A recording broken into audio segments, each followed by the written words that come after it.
ایک دفعہ حضرت بابا ابوالحسن خرقانی رحمۃ اللہ علیہ تعالی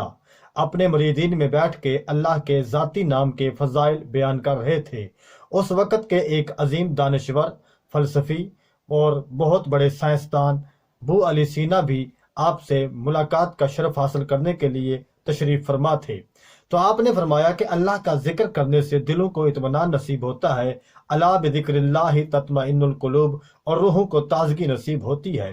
آپ جیسے ہی اللہ کے فضائل بیان کر رہے تھے، ابو علی سینا کے ذہن میں ایک خیال امنڈ آیا کہ اگر کسی کو پیاس لگی ہو تو جب تک وہ پانی نہیں پیے گا تو اس کی پیاس نہیں بجھے گی، حتیٰ کہ وہ پانی پانی کرتا رہے تو اس کی پیاس نہیں بجھے گی۔ اگر کسی کو بھوک لگی ہو اور وہ روٹی روٹی کرتا رہے تو اس کی بھوک ختم نہیں ہوگی۔ اگر کسی کے سر میں درد ہو یا پیٹ میں درد ہو اور وہ صرف دوائی دوائی کرتا رہے تو اس کا درد بھی ختم نہیں ہوگا۔ یعنی یہ ذہن میں اس کے خیال آ رہا تھا کہ اس وقت تک پیاس ختم نہیں ہوگی جب تک پانی نہیں پیے گا، اس وقت تک بھوک ختم نہیں ہوگی جب تک وہ کھانا نہیں کھائے گا، اس وقت تک درد ختم نہیں ہوگا جب تک وہ دوائی استعمال نہیں کرے گا۔ یعنی اس کے ذہن میں خیال آ رہا تھا، لیکن اولیاء کرام کی بارگاہ میں بیٹھنے سے پہلے اپنا ظاہر بھی پاک رکھنا پڑتا ہے اور اپنے باطن کو بھی پاک رکھنا پڑتا ہے، اپنے ذہن کو حاضر رکھنا پڑتا ہے،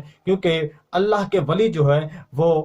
جانتے ہوتے ہیں، ان کو سب علم ہوتا ہے۔ تو آپ نے فرمایا، اے گدھے، تو کیا جانتا ہے کہ میرے اللہ کے نام میں کتنی برکتیں ہیں؟ جیسے ہی آپ نے اس کو گدھا کہا تو اس نے بڑے غصے سے کہا کہ حضور، آپ نے مجھے بڑے مجمع میں گدھا کیوں پکارا ہے؟ میری بڑی عزت ہے، بڑی شہرت ہے، بڑا نام ہے، بڑا وقار ہے، لیکن آپ نے ان لوگوں کے سامنے مجھے گدھا کہہ کے پکارا ہے۔ تو ابوالحسن خرقانی رحمۃ اللہ علیہ تعالیٰ مسکرا کے فرماتے ہیں، پھر تو سمجھنا چاہیے نا کہ میں نے تجھے ایک دفعہ گدھا کہا ہے، حالانکہ گدھے کی کوئی حیثیت نہیں، اس کی کوئی عزت نہیں، کوئی عزت کی نگاہ سے اس کو دیکھتا نہیں، تو میں نے صرف تمہیں ایک دفعہ گدھا کہا ہے۔ تو گدھا کہنے کا اثر تمہارے چہرے پہ نمایاں ہے، اس گدھا کہنے کا اثر تمہاری زبان پر نمایاں ہو رہا ہے، اور تم مجھے برا بھلا کہہ رہے ہو۔ اگر گدھا کہنے میں اتنا اثر ہے تو پھر ذرا سوچو کہ اللہ اللہ کرنے میں کتنا اثر ہوگا۔